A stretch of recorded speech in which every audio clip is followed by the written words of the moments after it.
그달 29날에 이스라엘 자손이 다 모여 금식하며 굵은 베옷을 입고 티끌을 무릅쓰며 모든 이방 사람들과 절교하고 서서 자기의 죄와 조상들의 허물을 자복하고 이날의 낮 4분의 1은 그 제자리에 서서 그들의 하나님 여호와의 율법책을 낭독하고 낮 4분의 1은 죄를 자복하며 그들의 하나님 여호와께 경배하는데 레위 사람 예스와와 바니와 간미엘과 스바냐와 분니와 세레바와 바니와 그나니는 단에 올라서서 큰 소리로 그들의 하나님 여호와께 부르짖고 또 레위 사람 예스와와 간미엘과 바니와 하삼느야와 세레바와 호디야와 스바냐와 부다히야는 이르기를 너희 무리는 마땅히 일어나 영원부터 영원까지 계신 너희 하나님 여호와를 송축할지어다.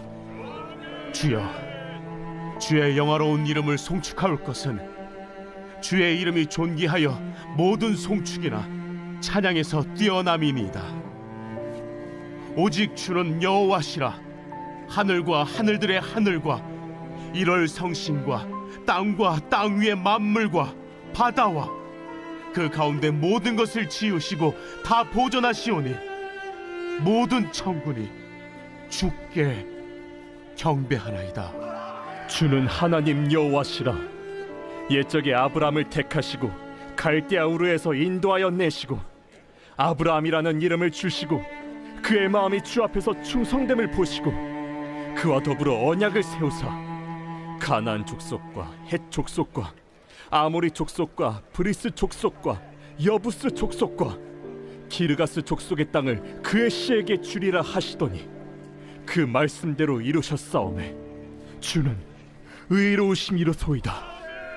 주께서 우리 조상들이 애굽에서 고난받는 것을 감찰하시며 홍해에서 그들의 부르짖음을 들으시고 이적과 기사를 베푸사 바로와 그의 모든 신하와 그의 나라 온 백성을 치셨사오니 이는 그들이 우리의 조상들에게 교만하게 행함을 아셨습니다. 주께서 오늘과 같이 명예를 얻으셨나이다.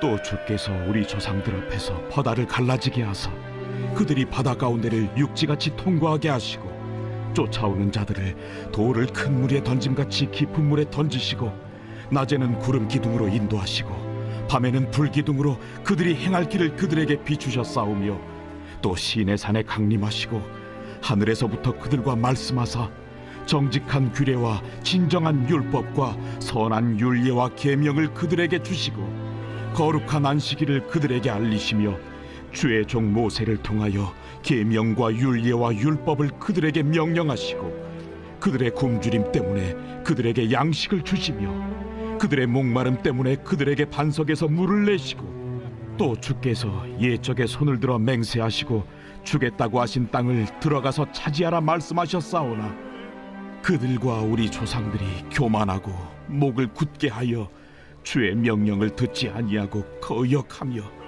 주께서 그들 가운데서 행하신 기사를 기억하지 아니하고 목을 굳게 하며 패역하여 스스로 한 우두머리를 세우고 종되었던 땅으로 돌아가고자 하였나이다. 그러나 주께서는 용서하시는 하나님이시라. 은혜로우시며 긍휼히 여기시며 더디 인도하시며 인자가 풍부하심으로 그들을 버리지 아니하셨나이다. 또 그들이 자기들을 위하여 송아지를 부어 만들고 이르기를 이는 곧 너희를 인도하여 애굽에서 나오게 한 신이라 하여 하나님을 크게 모독하였사오나 주께서는 주의 크신 긍휼로 그들을 광야에 버리지 아니하시고 낮에는 구름 기둥이 그들에게서 떠나지 아니하고 길을 인도하며 밤에는 불 기둥이 그들이 갈 길을 비추게 하셨사오며 또 주의 선한 영을 주사 그들을 가르치시며 주의 만나가 그들의 입에서 끊어지지 않게 하시고 그들의 목마름을 인하여 그들에게 물을 주어 40년 동안 들에서 기르시되 부족함이 없게 하심으로 그 옷이 헤어지지 아니하였고 발이 부르트지 아니하였사오며 또 나라들과 족속들을 그들에게 각각 나누어 주시매 그들이 시온의 땅 곧 헤스본 왕의 땅과 바산 왕 옥의 땅을 차지하였나이다. 주께서 그들의 자손을 하늘의 별같이 많게 하시고 전에 그들의 열조에게 들어가서 차지하라고 말씀하신 땅으로 인도하여 이르게 하셨으므로 그 자손이 들어가서 땅을 차지하되 주께서 그 땅 가나안 주민들이 그들 앞에 복종하게 하실 때에 가나안 사람들과 그들의 왕들과 본토 여러 족속들을 그들의 손에 넘겨 임의로 행하게 하시매 그들이 견고한 성읍들과 기름진 땅을 점령하고 모든 아름다운 물건이 가득한 집과 판 우물과 포도원과 감람원과 허다한 과목을 차지하여 배불리 먹어 살찌고 주의 큰 복을 즐겨 싸우나 그들은 순종하지 아니하고 주를 거역하며 주의 율법을 등지고 주께로 돌아오기를 권면하는 선지자들을 죽여 주를 심히 모독하였나이다. 그러므로 주께서 그들을 대적의 손에 넘기사 그들이 곤고를 당하게 하시매 그들이 환난을 당하여 주께 부르짖을 때 주께서 하늘에서 들으시고 주의 크신 긍휼로 그들에게 구원자들을 주어 그들을 대적의 손에서 구원하셨거늘 그들이 평강을 얻은 후에 다시 주 앞에서 악을 행함으로 주께서 그들을 원수들의 손에 버려두사 원수들에게 지배를 당하게 하시다가 그들이 돌이켜 주께 부르짖음에 주께서 하늘에서 들으시고 여러 번 주의 긍휼로 건져내시고 다시 주의 율법을 복종하게 하시려고 그들에게 경계하셨으나 그들이 교만하여 사람이 준행하면 그 가운데에서 삶을 얻는 주의 계명을 듣지 아니하며 주의 규례를 범하여 고집하는 어깨를 내밀며 목을 굳게 하여 듣지 아니하였나이다. 그러나 주께서 그들을 여러 해 동안 참으시고 또 주의 선지자들을 통하여 주의 영으로 그들을 경계하시되 그들이 듣지 아니하므로 열방 사람들의 손에 넘기시고도 주의 크신 긍휼로 그들을 아주 멸하지 아니하시며 버리지도 아니하셨사오니 주는 은혜로우시고 불쌍히 여기시는 하나님이심이니이다. 우리 하나님이여 광대하시고 능하시고 두려우시며 언약과 인자심을 지키시는 하나님이여 우리와 우리 왕들과 방백들과 제사장들과 선지자들과 조상들과 주의 모든 백성이 아수르 왕들의 때로부터 오늘까지 당한 모든 환난을 이제 작게 여기지 마옵소서. 그러나 우리가 당한 모든 일에 주는 공의로우시니 우리는 악을 행하여 싸우나 주께서는 진실하게 행하셨음이니이다. 우리 왕들과 방백들과 제사장들과 조상들이 주의 율법을 지키지 아니하며 주의 명령과 주께서 그들에게 경계하신 말씀을 순종하지 아니하고 그들이 그 나라와 주께서 그들에게 베푸신 큰 복과 자기 앞에 주신 넓고 기름진 땅을 누리면서도 주를 섬기지 아니하며 악행을 그치지 아니하였으므로 우리가 오늘날 종이 되었는데 곧 주께서 우리 조상들에게 주사 그것의 열매를 먹고 그것의 아름다운 소산을 누리게 하신 땅에서 우리가 종이 되었나이다. 우리의 죄로 말미암아 주께서 우리 위에 세우신 이방 왕들이 이 땅에 많은 소산을 얻고 그들이 우리의 몸과 가축을 임의로 관할하오니 우리의 곤란이 심하오며 우리가 이 모든 일로 말미암아 이제 견고한 언약을 세워 기록하고 우리의 방백들과 레위 사람들과 제사장들이 다 임봉하나이다.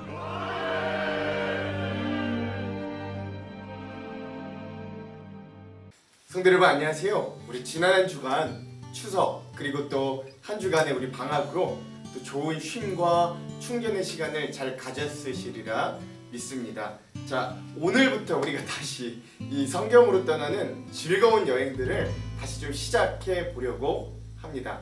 마침 우리가 시작하면서 이제 우리가 딱 마지막까지 우리 느헤미야를 다 13장까지 끝냈기 때문에 오늘은 그 느헤미야를 한번 전체적으로 되짚어보고 또 기억하는 그런 시간들을 좀 한번 가져보려고 합니다. 여러분 이 느헤미야 물론 뭐 한 주가 지났지만 여러분들 좀 기억하시면 생활의 터전을 재건하고 또 터전뿐만 아니라 생활의 신앙을 재건하는 책이다 라고 할 수 있겠어요. 또 하나 그래서 이 신앙의 어떤 하드웨어를 완성하고 그 완성된 하드웨어 안에 내용을 채우는 책이 바로 느헤미야다 라는 것들을 여러분 아시면 되겠습니다. 그래서 오늘 이 느헤미야를 우리가 되돌아보면서 전체적으로 큰 두 가지 주제를 가지고 우리가 좀 한번 이 느헤미야를 또 의미로 한번 기억해 보면서 마무리 짓고자 합니다. 첫 번째 큰 주제는 뭐냐면 재건이라는 주제입니다. 이 느헤미야하면 무엇보다 재건이라는 단어가 떠오를 수 있고요. 자, 두 번째 큰 주제는 무엇이냐면 이 느헤미야를 중심으로 한 어떤 리더십이라는 이 주제를 가지고 우리가 함께 좀 이 느헤미야를 리뷰하고 은혜를 나누면서 우리가 이 느헤미야를 또 한번 정리하고 끝내는 그런 시간들을 좀 갖도록 하겠습니다. 먼저 첫 번째 주제인 재건이라는 주제입니다. 재건의 주제에 한 세 가지 정도를 좀 나눌 건데요. 재건에서의 첫 번째는 무엇이냐면 무너진 삶의 터전이 재건되다라는 주제입니다. 여러분, 하나님의 약속대로 남유다가 바벨론의 느부갓네살 왕에게 멸망당하고 나서 한 70년이 지나고 났을 때 이스라엘 백성들은 자신의 고향인 예루살렘으로 1차와 2차 귀환에 걸쳐서 돌아올 수 있었습니다. 이거 하나님의 약속이 이루어진 거예요. 그리고 그렇게 사모하던 성전을 다시금 수룹바벨 성전이죠. 그러니까 무너졌던 솔로몬 성전의 터 위에 다시 한번 그 당시 총독이었던 수룹바벨의 이름을 지어 수룹바벨 성전을 다시 한번 짓고 재건할 수 있었어요. 근데 여러분, 이건 성전이 재건되었던 거죠. 그럼에도 불구하고 예루살렘 성은요, 이들의 터전이었던 예루살렘 성벽은 완전히 무너지고 불에 타고 폐허가 되었던 상황이었습니다. 제가 느헤미야를 하면서도 계속 말씀드렸지만 이런 고대 시대에는 지금과는 다르게 이 성벽으로 보호받지 못하는 지역은 언제나 이민족들, 이방민족들의 침략과 수탈의 제1의 대상이 되었는데 예루살렘의 상황이 지금 딱 그러했다. 그러니까 어떻게 보호를 받을 수 없는 상황이 이 성벽이 무너진 예루살렘이었다라고 할 수 있겠습니다. 그래서 하나님은 3차 포로귀환과 함께 이 느헤미야 총독을 준비하시고 또 그를 통하여 하나님의 성전이 있는 이 예루살렘의 성벽을 다시금 재건하게 하시는 거예요. 중수하게 한다 그러죠. 그렇게 무너졌던 예루살렘 성벽은 다시금 재건되었고 하나님의 성전이 있는 예루살렘은 다시금 사람들이 생활할 수 있는 삶의 터전으로 변화되었습니다. 즉 죽음의 땅이 생명이 살아갈 수 있는 터전으로 변화되었다라는 것이죠. 느헤미야의 시대 무너졌던 황폐했던 예루살렘에 다시금 성벽을 세우도록 인도하신 하나님은 오늘 우리의 삶에도 여전히 이 생명이 넘쳐나는 그런 터전이 우리의 삶의 터전이 되기를 바라십니다.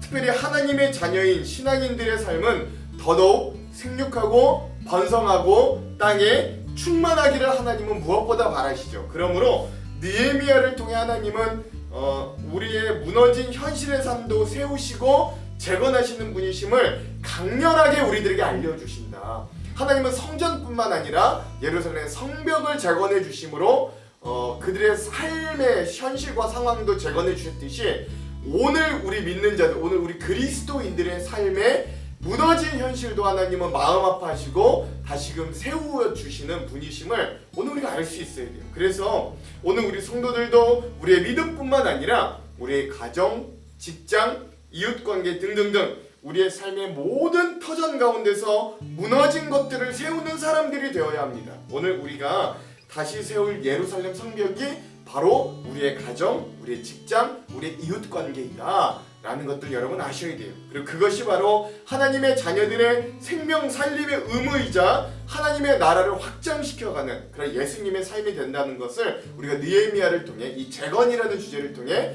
먼저 첫 번째로 깨달아야 합니다.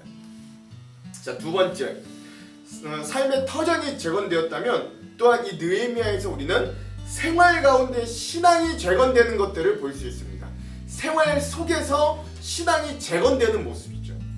느헤미야에 등장하는 재건의 사건은 꼭 성벽만, 외적인 성벽만 건축했던 건 아닙니다. 이 성벽이 재건되고 난 이후에 느헤미야는 이스라엘 백성들이 잃어버렸던 하나님에 대한 신앙과 또 삶에서 지켜야 했던 말씀에 대해 회복하는 운동을 일으키죠.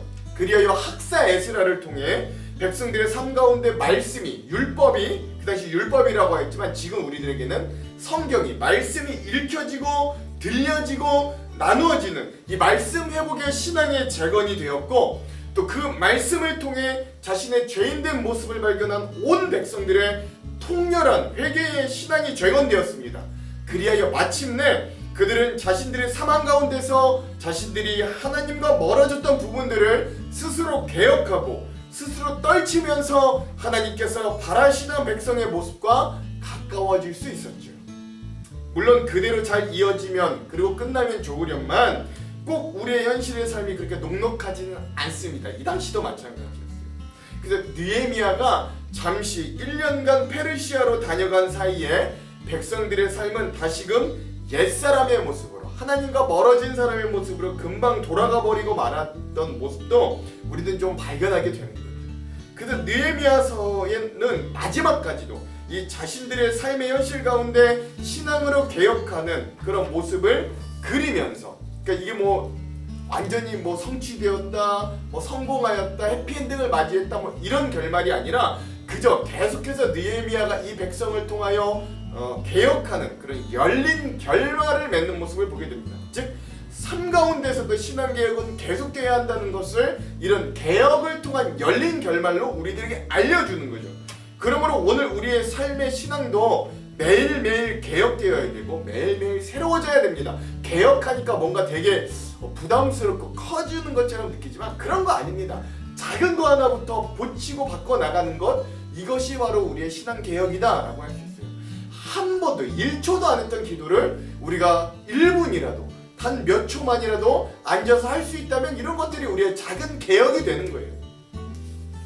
그럼 현실의 삶이 재건되는 것만큼, 아니 그것보다 더 중요하게 우리의 믿음이 매일매일 다시금 새로워져야 합니다. 주일만 교회에 와서 그리스도인처럼 행동하는 사람들을 우리는 썬데이 크리스찬이라고 부릅니다. 그러나 우리는 그런 썬데이 크리스찬이 아니라 에브리데이 크리스찬으로, 그러니까 매일마다 크리스찬으로, 그리고 그것들을 넘어서서 에브리데이 크리스찬을 넘어서 always 크리스찬, 즉 언제나 어디서나 그리스도인이 되어야 하는 거예요. 이런 신앙으로 살기 위해 몸부림치는 삶의 현장이 바로 우리의 삶의 현장이 되기를 간절히 소망해 봅니다. 이것이 이 신앙으로 재건되었던 느헤미야서를 통한 우리의 교훈입니다. 마지막 세 번째 재건은요, 하나님과의 새로운 약속이 재건되었다라는 것이에요. 느헤미야에서 가장 중요한 장면을 저한테 하나 꼽으라면 저는 성벽이 완성된 장면을 꼽지 않겠습니다.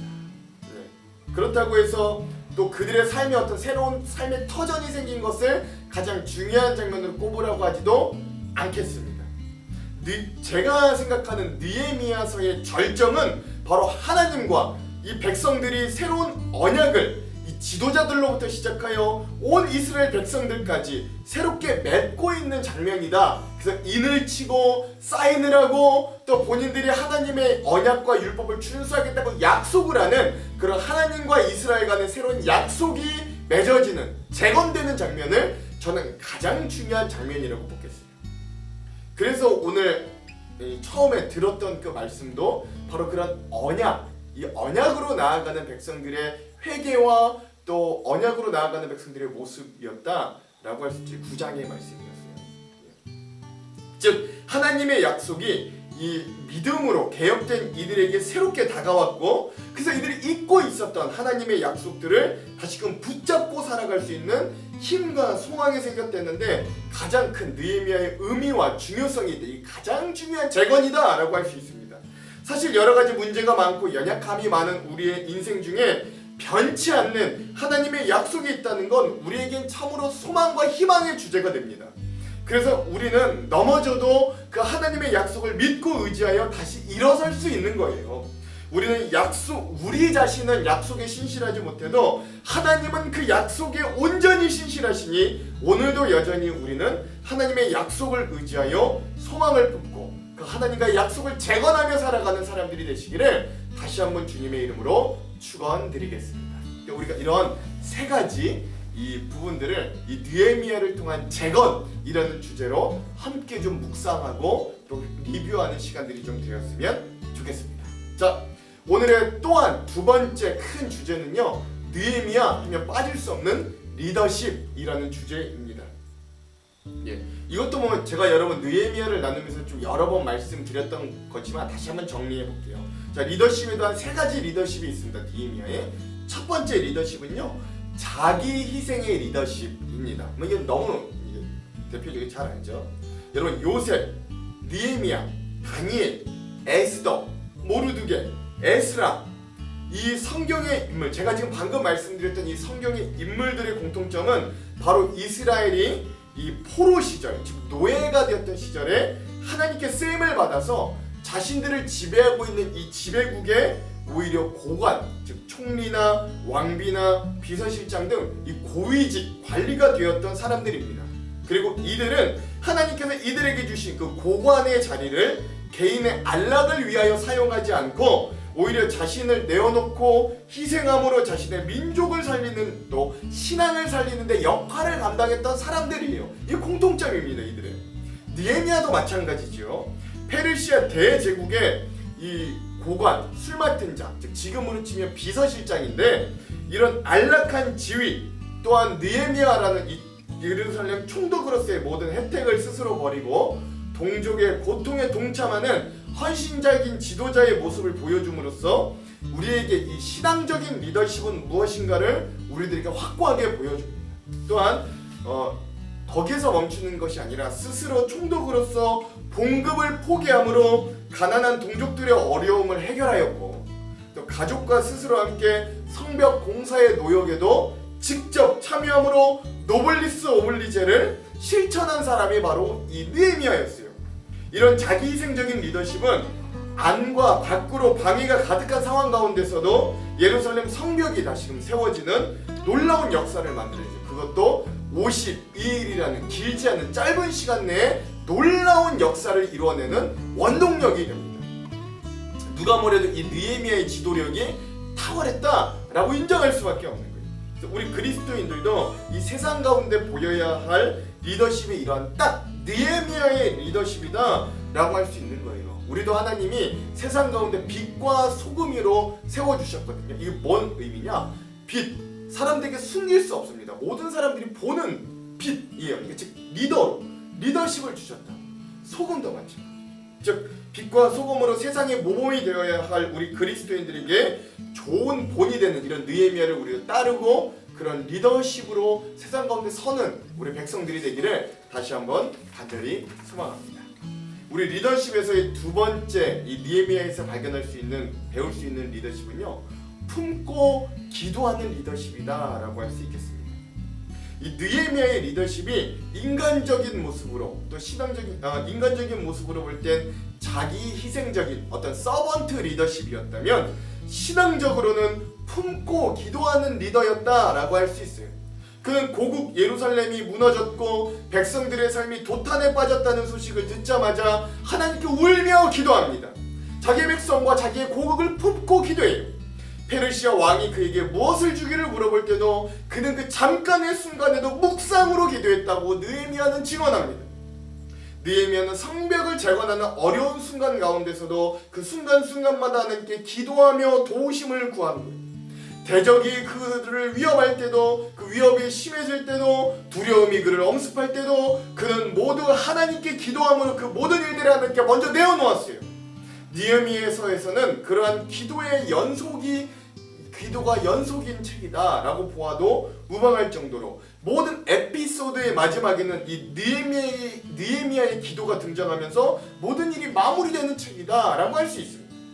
즉 오늘 우리의 삶의 자리도 이런 기도의 자리가 필요한 거예요. 이런 기도의 리더십이 필요해요. 그것이 어떤 일이든, 그것이 어떤 일의 맨 처음이 되었던 맨 끝이 되었던 간에 우리는 하나님께 구하면서 나아가야 됩니다. 기도하는 한 사람을 기도하지 않는 한 군대가 이기지 못합니다. 기도하는 한 사람을 기도하지 않는 한 민족이나 나라가 결코 이기지 못해요. 이건 기도에 대한 저희 어떤 허풍이나 과장이 아닙니다. 성경에서 종종 발견할 수 있는 엄연한 하나님의 역사요 사실이에요. 성경에서 증명된 하나님의 기도하는 한 사람의 승리입니다. 그 기도는 결국 응답되어 수많은 대적들이 오히려 절망하고 낙담하며 예루살렘 성벽은 오히려 든든하게 세워지는 응답이 되었음을 오늘 우리는 느헤미야를 통해 기억할 수 있어요. 오늘 우리도 이 느헤미야의 기도를 함께 할 수 있는 자들이 되었으면 좋겠습니다. 이 기도요. 하나님 우리를 기억하여 주옵소서.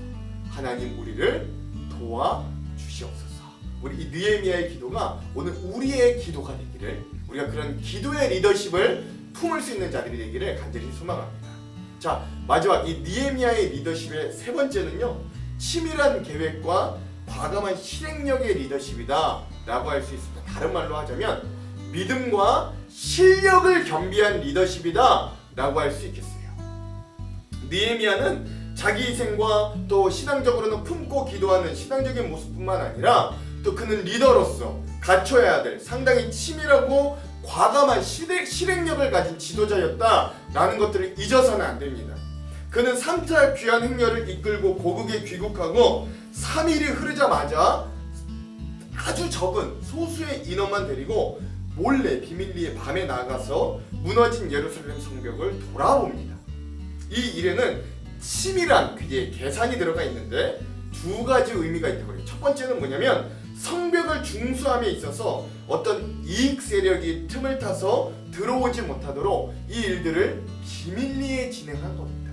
즉 예루살렘 이스라엘 백성 가운데 여러 계파들이 있을 거 아니에요. 여러 지역 세력들이 있고 그 지역 세력들이 예루살렘 성벽을 중수함에 있어서 자기들의 이익을 먼저 요구하지 못하도록 비밀리에 이 예루살렘 성벽이 어떻게 무너졌는가를 살펴본다라고 할 수 있습니다. 둘째로는 이 대적들의 방해가 심심치 않았고 견제가 만만치 않았거든요. 그래서 대적의 방해에 대비하여 이 모든 일들을 비밀리에 치밀하게 계획했던 그의 모습을 발견할 수 있는 거예요. 그리고 모든 상황 파악이 끝났을 때 그는 지체하지 않고 바로 다음날 아침 모든 민장과 백성들을 불러서 성벽 재건을 강력하게 설득하고 바로 진행하는 과감한 리더십을 보여줍니다. 또한 성벽을 중수하는 과정에서도 대적들, 여러분 잘 아시죠? 산발락, 도비야, 게셈 뭐 이런 대적들과 그들의 세력들의 방해와 위협이 있을 때 그는 과감하게 백성들을 양분하여서 한 파트는 성벽 공사를 맡게 하고 한 파트의 백성들은 이 성벽 수비를 담당케 하므로 대적들이 어찌할 수 없는 묘수를 만들어내기도 하는 거예요. 성벽이 완성되고 난 이후에도 느헤미야 이런 이 치밀하고 또 과감한 행동력은 계속해서 이어지는데 그는 치밀한 계획을 통해 이주 정책을 실시합니다. 예루살렘 성벽이 완성되었지만 아직 이 예루살렘 성벽이 성벽만 완성되었지 그 안에 삶의 터전이 자리 잡지 못하였거든요. 여기에 이주한다는 건 고생을 각오할 수밖에 없는 일들이었습니다. 그러니까 이 이주가 결코 쉬운 일이 아니었다라는 거예요. 그러나 그는 기도하면서 먼저 1차 귀환자들의 명단을 살펴보고 이주 대상자들을 먼저 찾아봅니다. 치밀하게 살펴보는 거죠. 그리고 난 이후에 자신을 비롯한 지도자들의 헌신을 요구하며 온 지도자들이 먼저 예루살렘에 이주하는 본을 보이도록 만드는 거예요. 그러니까 다른 백성들이 따를 수밖에 없게 만드는 거죠. 그리고 이 온 백성 중에 10%의 백성을 제비뽑기로 선정하여 뭐 불평이나 잡음을 아예 없애버립니다. 그 외에 자원하는 백성들을 통해 3,000명이 넘는 이스라엘 백성들을 예루살렘에 이주하는데 성공하는 거죠. 그의 치밀한 계획과 과감한 정책을 통해 이렇게 무너지고 황폐했던 예루살렘이 다시금 사람들의 생기로 가득한 살아있는 하나님의 성 시온으로 변화되었다라는 것들을 알 수 있어야 됩니다. 그러므로 오늘 우리도 이 느헤미야를 본받아서 믿음에서만 신실한 것이 아니라 우리 현실의 삶에서도 실력을 겸비할 수 있어야 돼요. 정직함과 성실함뿐만 아니라 하나님께서 우리들에게 주신 달란트를 사용하여 탁월함을 보여주어 하나님께 영광 올려드리는 삶을 살아야 합니다. 우리 모두가 그러한 삶을 살 수 있는 귀한 믿음의 일꾼들이 되시기를, 그런 하나님의 나라를 확장하는 주님의 귀한 군사들이 다 되시기를 주님의 이름으로 축원합니다. 이렇게 우리가 느헤미야를 이렇게 의미로 되돌아보면서 리뷰하는 시간들을 가졌습니다. 여러분들 이 느헤미야를 통해 많은 은혜들을 다시 한번 기억하시고 도전을 받을 수 있는 시간이 되었으리라 믿습니다. 우리가 내일은요, 그래서 이제 에스더의 지도보기를 할 것이고, 또 함께 그 에스더 여행을 떠날 때 또 많은 기대를 하고 즐거운 여행이 되기도 간절히 소망해 봅니다. 그런 기도할게요. 하나님, 오늘 우리가 그동안 함께 읽었던 느헤미야를 다시 한번 되돌아보며 많은 은혜들을 나눕니다. 하나님 오늘 우리에게 주셨던 은혜들, 깨달음들, 도전들, 하나님 우리가 느헤미야를 통해 배울 수 있었던 리더십들, 하나님 이것들이 오늘 우리의 삶에도, 우리의 믿음에도 체득화되어서 우리도 이런 느헤미야와 같이 믿음과 실력을 겸비한 주님의 귀한 일꾼들로 설 수 있도록 우리를 축복하여 주시옵소서. 여전히 하나님 우리를 위협하는 코로나와 삶의 어려운 문제들 가운데서도 우리를 지켜주시고 인도하여 주실 주님을 믿습니다. 오늘 하루도 이번 한 주도 우리와 함께하여 주시고 우리를 기억하여 주시고 우리를 도와 주시옵소서. 그렇게 하실 주님을 기대하며 예수님 이름으로 기도합니다. 아멘. 오늘은 이 영상 이후에 어노인팅 워십의 우리를 사랑하신 자비의 주 하나님, 우리가 이 지도 보기 할 때 들었는데 이 찬양을 다시 한번 듣고 오늘 영상을 마무리하도록 하겠습니다. 그럼 사랑하는 성도 여러분, 오늘 하루도 말씀으로 승리하십시오. 사랑하고 축복합니다.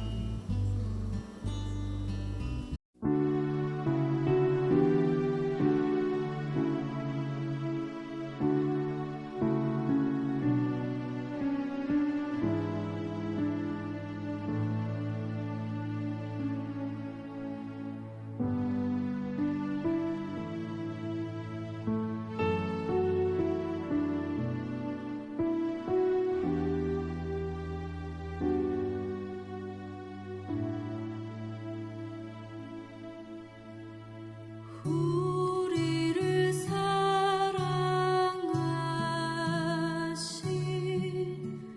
자비의 주 아버지,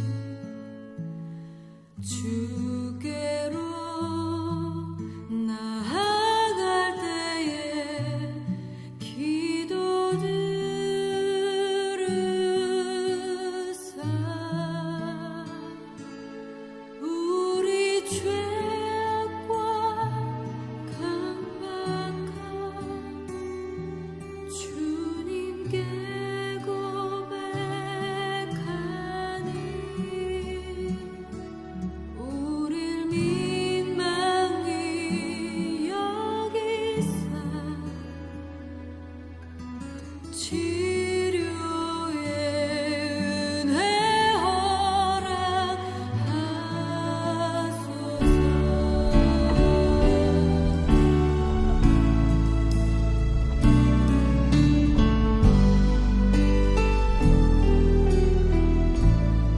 우리를 사랑하신 주님, 우리를 사랑하신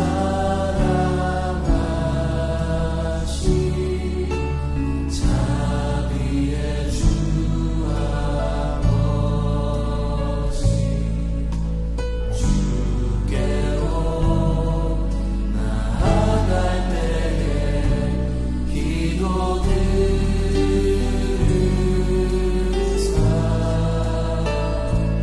우리 죄악과 강박한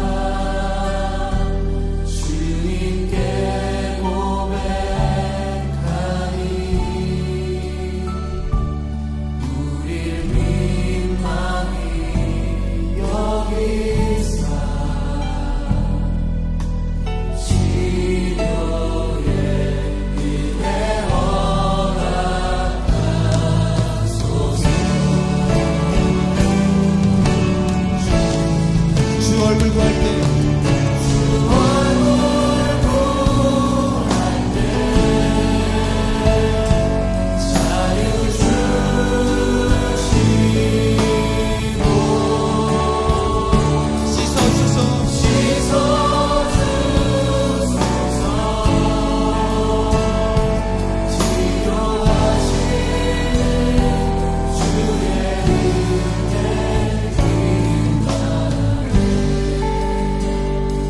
치료하시는 주님, 치료하시는 주의 은혜 임하네. 한 번 더 고백합니다. 우리를 사랑하신 주님,